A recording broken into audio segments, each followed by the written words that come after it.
wabarakatuh.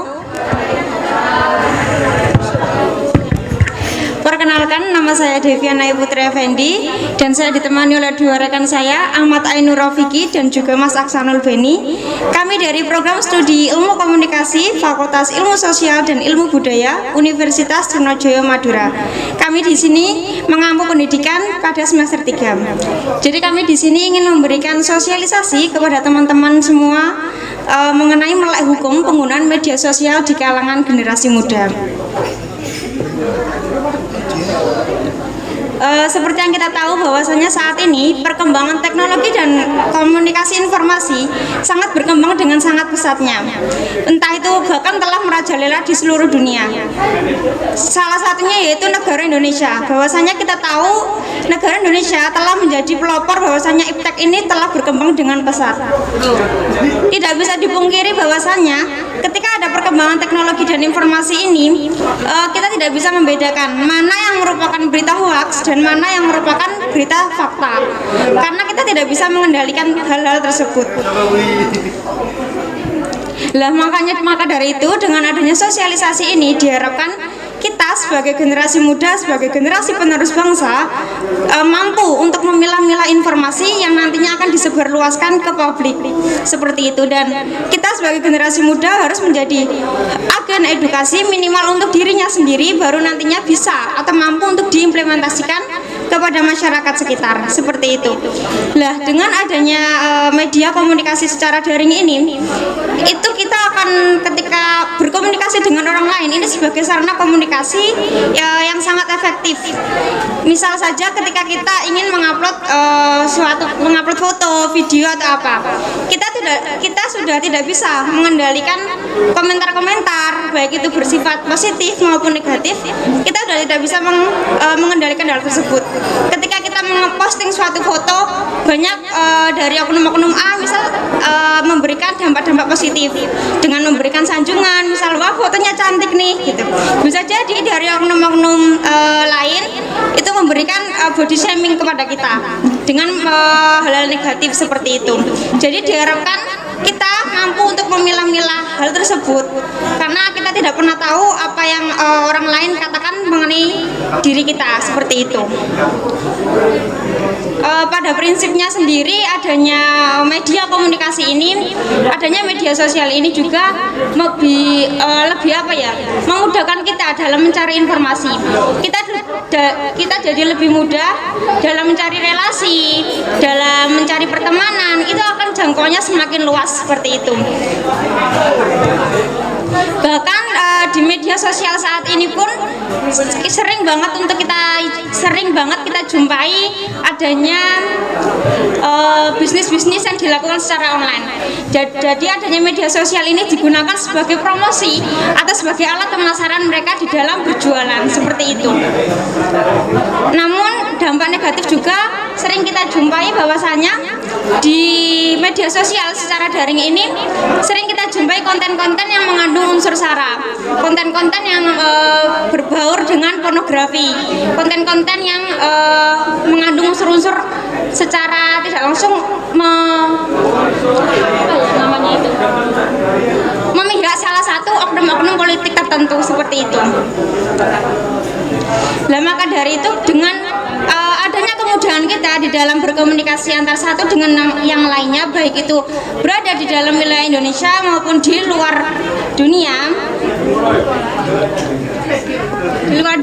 baik itu bisa berupa tulisan, berupa audio maupun video, diharapkan kita mampu mematuhi adanya hukum dan juga etika serta norma-norma yang berlaku. Maka dari itu pemerintah negara Indonesia telah mengatur adanya UU ITE, yaitu UU Informasi dan Transaksi Elektronik, yaitu UU nomor 11 tahun 2008, yang dimana UU ini di dalamnya bukan hanya mengatur permasalahan yang ada di Indonesia namun juga di luar, dimana memang ketika ada suatu negara yang merugikan bangsa kita itu juga akan disangkut pautkan dengan adanya UU ITE ini.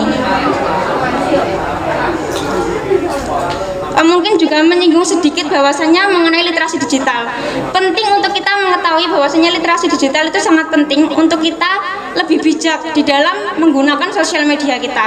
Dengan adanya UU ITE ini diharapkan kita bisa lebih memilah-milah informasi, bukan hanya sekedar menyebarkan langsung tanpa adanya pemilahan informasi. Semoga teman-teman dan rekan-rekan semua bisa lebih paham dan lebih banyak wawasan mengenai paham terhadap hukum-hukum penggunaan media sosial sesuai dengan etika dan norma yang berlaku, seperti itu. Mungkin untuk selanjutnya akan dijelaskan oleh rekan saya Mas Ainur Rofiki pembahasan mengenai beberapa kasus penyalahgunaan media sosial ini, karena seperti yang kita tahu bahwasanya banyak sekali kasus-kasus yang beredar. Mungkin untuk saudara Mas Ainur Rofiki, waktu dan tempat dipersilahkan. Cek. Oke, terima kasih kepada Mbak Devian dan teman-teman juga sekalian yang ada di sini, menyinggung tentang beberapa penyimpangan tentang media sosial, ya. Ini antara lain ada yang pertama, penyebaran berita hoax. Seperti disinggung pemateri tadi, berita hoax ini adalah berita yang dibuat-buat, belum tentu terjadi, berita palsu. Nah, berita hoax ini kedengarannya sepertinya simple, sepele, tapi memiliki dampak dan efek yang sangat merugikan bagi masyarakat. Terutama tadi disinggung jika berita hoax ini masuk dalam lingkungan grup WA keluarga. Ini juga sering terjadi, juga banyak cerita di mana orang-orang tua sekarang banyak memiliki smartphone, banyak memiliki HP begitu ya, yang mana juga punya WA grup keluarga. Terkadang yang di-share adalah berita-berita hoax atau berita yang tidak terjadi seperti ini.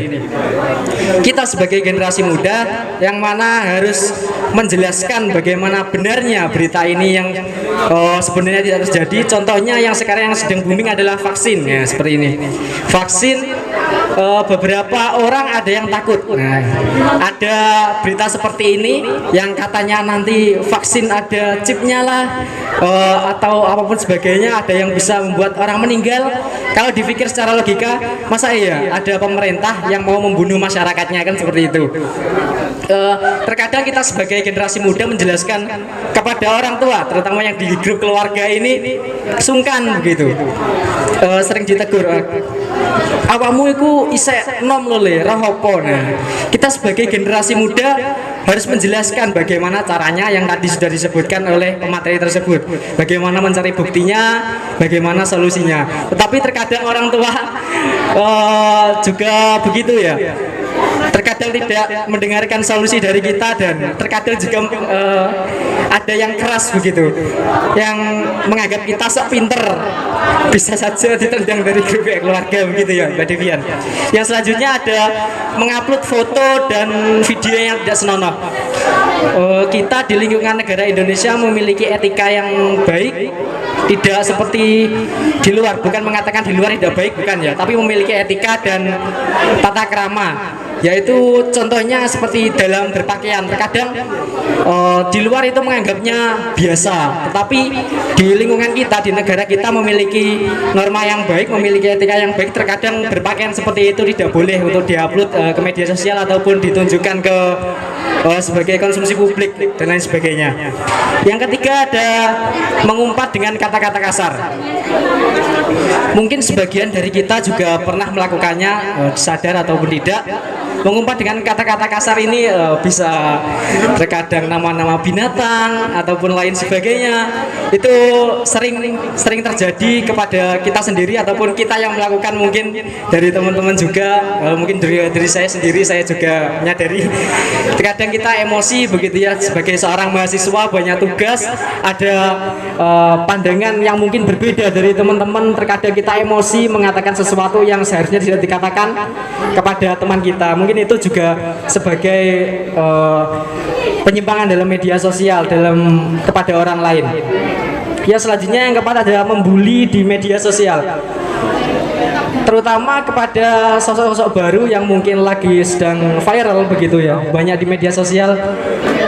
timbul artis-artis baru di media sosial, terutama di sekarang yang lagi viral aplikasi TikTok. Mungkin dari teman-teman juga kebanyakan pasti juga bermain di TikTok ini.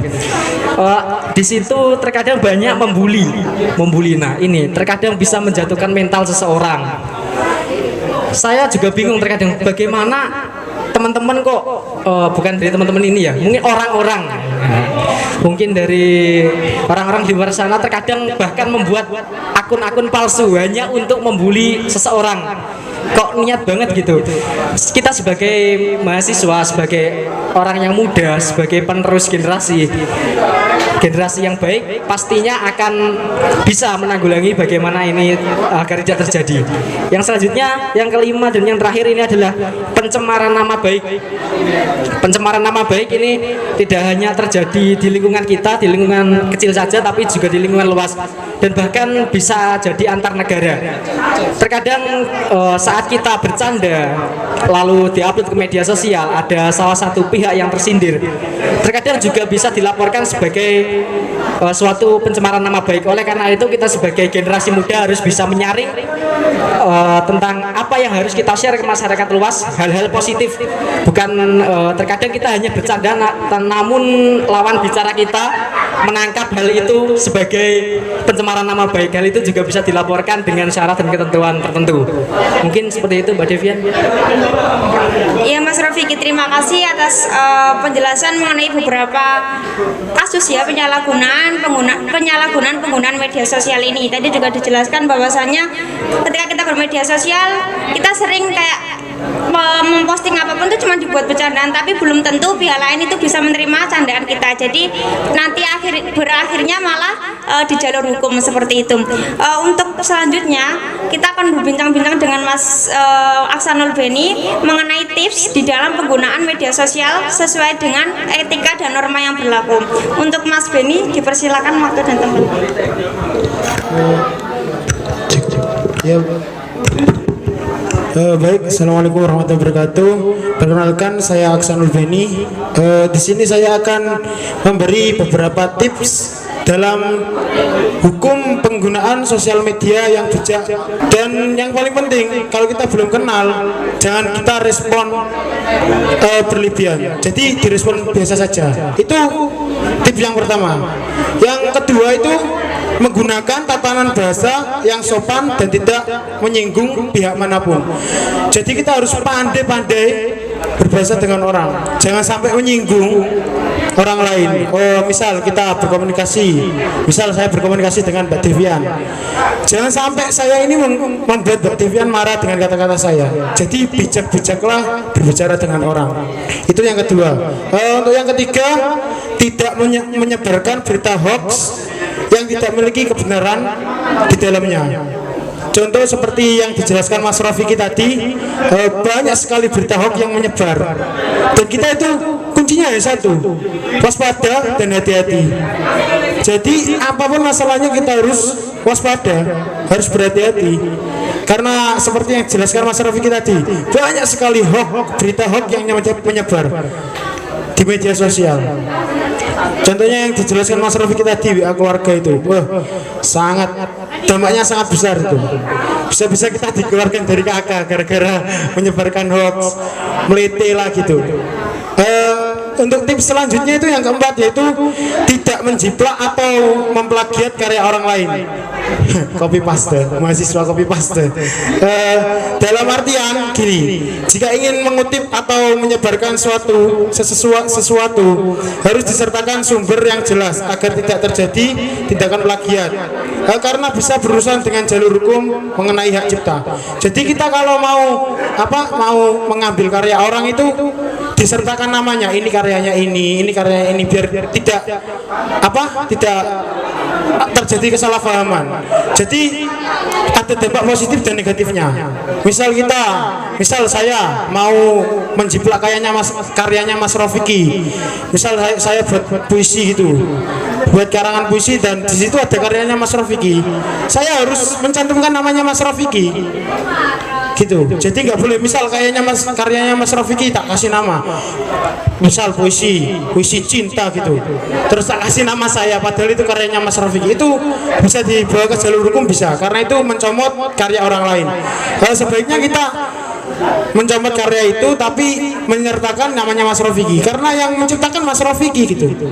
Seenggaknya kita membantu untuk itulah apa istilahnya, mengembangkan, meninggikan karya Mas Rafiki itu.